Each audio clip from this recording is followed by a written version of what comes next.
Hello, I'm Nicholas Hamilton from Inside Reference Data.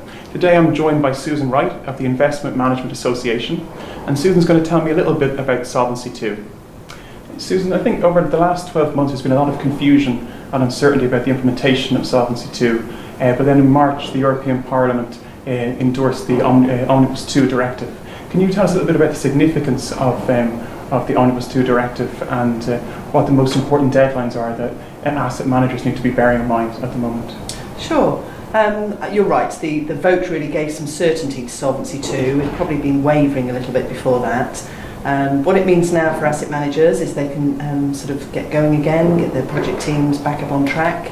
So big dates really coming up are really the insurers looking at the internal model approval process, which means then they will get that approved by the PRA and that will be ready then to accept the data from asset managers, which then brings in the IMA members need to start looking at their asset data, the requirements from insurers, and as I say, sort of get it started up, ready for the date on 1 Jan 2016. Okay, 1st January 2016. Okay. And from the point of view of data management, can you go into a little bit more detail about exactly what will be required in terms of the data? Sure. I mean, it's there's some quite detailed data required. So this is insurers looking at their assets that are obviously run by the asset managers, and they're asking for line-by-line security data. So that's within the funds itself, each line of the securities. Not so bad for the listed ones. The information's out there. Some of the unlisted, though, are quite tricky to get the data from, and that will require intervention then really from data vendors, credit rating agencies. So you can see there's an awful lot more parties involved than just the insurer and asset manager, and that's really where some of the complications come in. Things really that are sort of quite key for asset managers are the actual data itself. Where is it? Who's got it? Is it of good quality? Can they pass it across?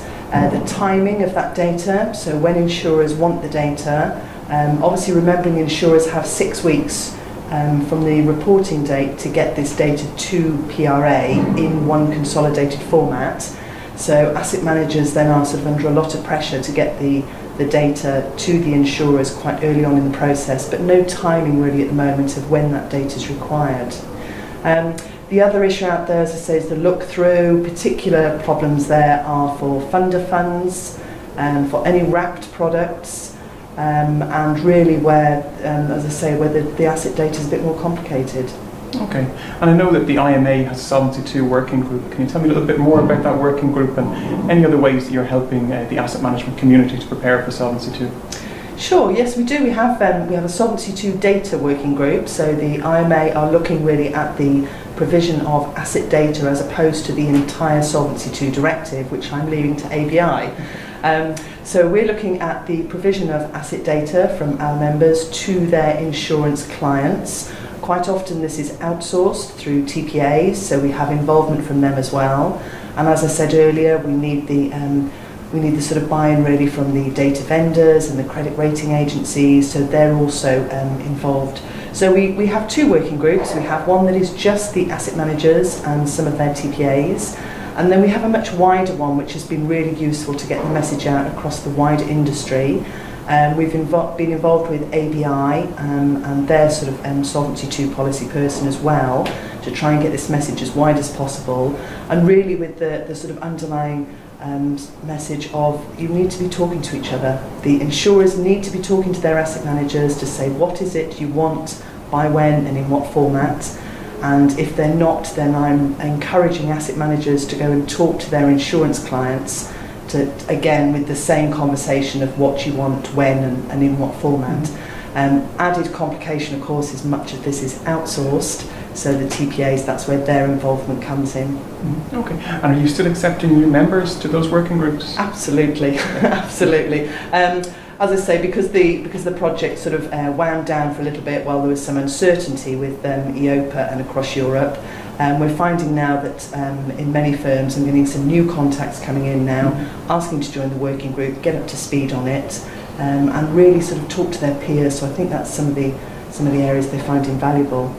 And then the other thing, of course, as well, is that IMA has managed to be part of the PRA working group, on Solvency II, mainly insurer-led, but as I say, I think asset managers play a key part in this project. So it's been good to get onto that group as well, and very much talk to the regulator to get them to understand what the issues are from our side.